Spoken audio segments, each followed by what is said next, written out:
Have you ever faced a decision at odds with your desires? What's going on, Berean Baptist Church family? Pastor Dave here. Welcome to this week's edition of the Sunday Preview. Well, this week we are diving into part 3 of our series, Partnership and the Community of Christ, Paul's letter to Philemon.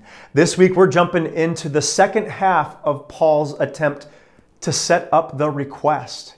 This week we are going to see how Paul is experiencing this epic dilemma. He's facing a decision at odds with his desires. I can't wait for us to jump into this next message. I believe it's going to speak deeply to not just what we desire, but how we make our decisions. At the heart of it all is the gospel that not only informs our decisions and our desires, it transforms them both.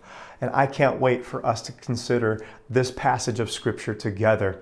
Just want to give you a heads up, during fellowship hour, we have a great opportunity to not just enjoy a good cup of coffee or experience some rich conversation.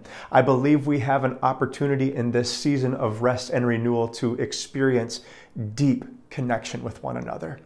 To maybe give you a little bit of a prompt to experience some of that connection I believe that God has for us.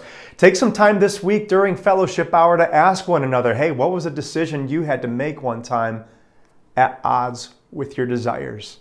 It could be something as simple as, I was on a diet, I wanted a cheeseburger and fries, but I knew I needed to go with the salad. Or maybe it's something a little deeper if you want to go there.